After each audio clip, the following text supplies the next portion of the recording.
Ashe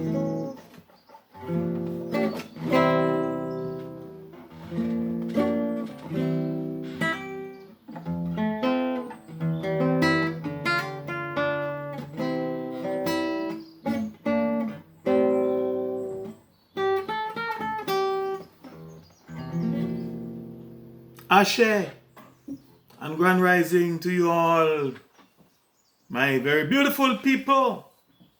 Yes, you my highly enriched melanin people, you the earth's original and organic humans, aka my fellow Africans. It is I, the Mystic Philosopher, and yes, it is evident that I'm still here with you on this side of reality. And welcome back to the Mystic P is talking again on the 15 minutes with the Mystic Philosopher. And this is episode 20. Now, back to the topic of our discussion, stress on the mind, or more correctly, the impact that this thing called stress has or is having on the thing that we humans call the mind. Now, to get back into the flow or into the groove of things, please allow me to do a quick summary recap or a summary review on some of the main points that I have covered in my last talk. In my last episode, episode 19, I spoke about the word want. And I told you that from my perspective, it is this thing called want that is robbing us all of our natural birthright. And by now you should know and understand that from my perspective, our natural birthright is for us to be happy. I told you that from my perspective, we were born, or even to be more precise, I told you that we, and by we I specifically mean and intend to say, we, the natural native earthly humans, the earth's original, organic, and highly melaninated humans that are commonly called Africans, we were and we are incarnated here into this physical body to be happy. From the Mystic Philosopher's perspective, that is our purpose. When all things are considered, that is our purpose. Or if and when all things are considered, that is our purpose. And regardless of what our enemies may try to tell us, and regardless of how they may and will convince most of us otherwise, the evidence shows and will no doubt continue to show that all we, the earth's original, the earth's organic humans, will to do is to be happy. But I will be talking much more about this, our will, as I continue on with this, with these talks. I told you that it is possible that our natural source and mother, aka Mother Nature, did not have us incarnate in this physical body here for us to become famous or for us to become a success in accordance with the world's or in accordance with this evil system's view and its practice and philosophy of this thing called success. I told you that it is possible that she did not place us here for us to become a successful, materially rich, selfish, greedy, mean, proud, intolerant, insolent, arrogant, financially, politically, and religiously powerful and miserable image or miserable shell of a human. And you can see, I know you can identify a lot of that fit this description. But, and be they, be it an old man or an old woman or some old men and some old woman, or even some child or children, etc. Some of whom the evidence is showing that even death has despised and rejected them. Yes, they're so wicked and think that not even death won't take them. Yeah. But instead, we were and we are, or you were and you are incarnated into this physical body to be happy, to experience and enjoy happiness. And I put it to you that if at all you are a natural, remember I'm saying that, if at all you are a natural native earthly humans, aka the earth's original or the earth's organic human, then that is your birthright. That is our birthright. I also told you that from my perspective, the thing called want is synonymous with the thing called stress. And I also told you that people that are stressed, or people that are stressed out, are not happy. And nor can they. I also told you that from my perspective, happiness is equal to living, or that happiness is really living. And so if you are not happy, you are not living.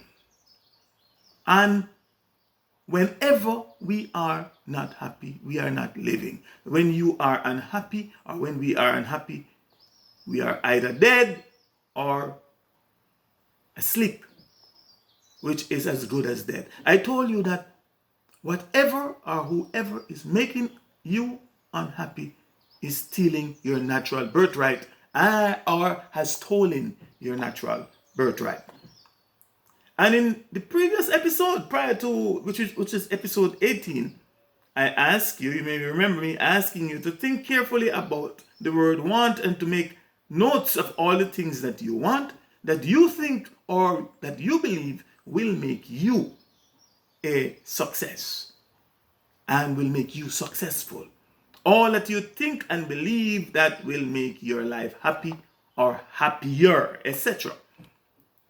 And I am sure that by now, you too must have figured out for yourself that want is not a good thing.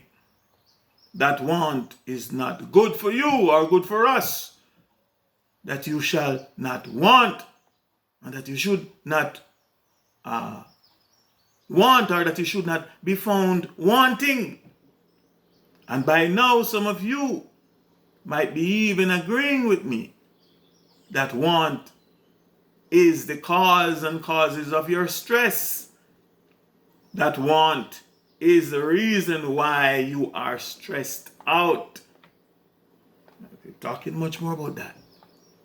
Now, what are some of the things that most of you, if not all of you, that may have taken the time to listen to me talking and decided to participate by making a list, or making a list? What did you came up with? Or what have you come up with? Well, the truth be told, I haven't received a list from anyone, and nor did I ask for any, or ask for one. Moreover, my listening audience, as some of you might figure out by now, is so small that most of the time I know that I'm only talking to myself. However, I think there is some great benefits to that. One is that it gives me the opportunity, to explore my mind unopposed. And by doing so, I think I get to know myself even more. But from my personal experiences, having previous discussions and reasoning with people, some of whom are my peers, and also just listening to people in general, here are some of the things that I think most people and are most likely to come up with, or most likely to want. And number one is money. And to be more precise, number one is a thing called money. And from my observations, everything else that most of the people that I have talked to and listened to and have questioned, all of their wants are directly or indirectly tied or indirectly connected to this thing called money. As a consequence, their wants are amplified thousands, if not millions of times over. We'll get into that later. Stay tuned. Everything that people want are so as not to possibly offend anyone that might be listening. Please let me rephrase this statement. Just not to offend anyone. Everything that most people want is either directly or indirectly tied or connected to this thing called money. Notice I said this thing called money. We get into that hopefully if I, continue with these talks.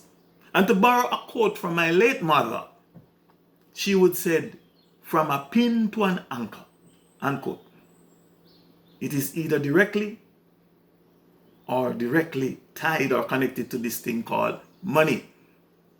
I have had people said to me personally that money is more important to them than air and the oxygen that they breathe.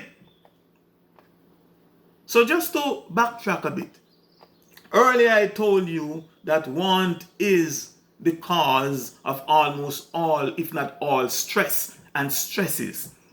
And that stress is synonymous with want. And that by logical deduction, we may agree that want is equal to stress and vice versa. Stress is equal to want. And now we see that a new word or a new thing is or can be added to the equation or to that equation. And that is the thing called money.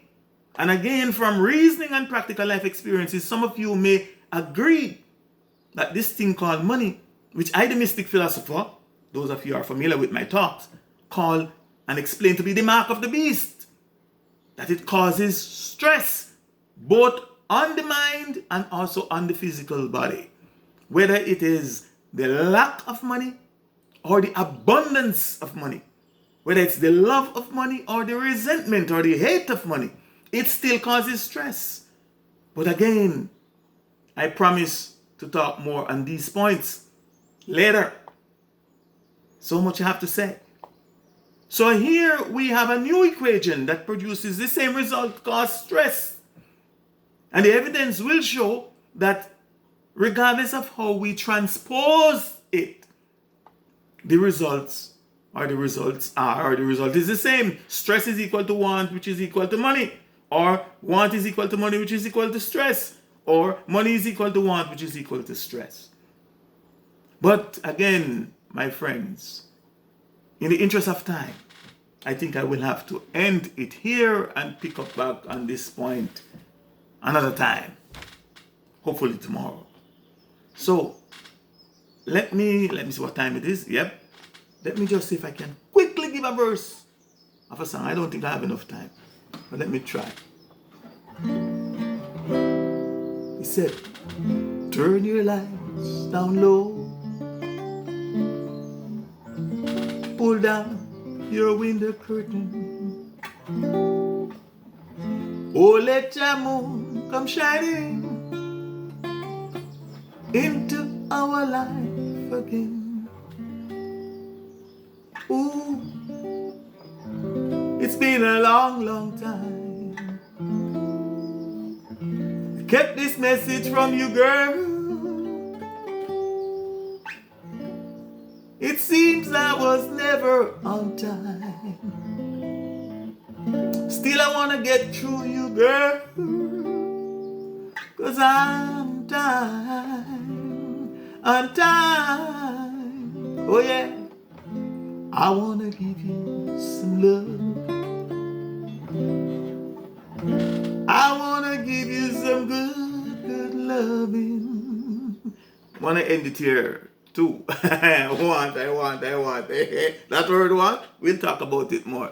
So, please join me if or when next I am talking again, possibly in episode 21, where and when I will be picking up from where I'm now leaving off here and focusing on stress on the mind, or more correctly, the impact that this thing called stress has on the thing that we call mind, while still talking about the word want. In the meantime and between time, please let me remind you, my beloved people, remember, my people, that yesterday is history. It too is dead and gone. No more to come back. Tomorrow is a mystery. It too may never come. But today is a gift, which is why we call it the present. And I'm hereby imploring you, I hereby implore you to live for today. By live, I mean claim your natural birthright. And just in case you forget by now, your natural birthright is your happiness. Claim it and full joy today. And let's hope for tomorrow. Because tomorrow, the sun may never rise. It may never come for you and I. Have yourself a bright and wonderful day. Ashe, ashe, ashe, I say. Try to keep it on the 15.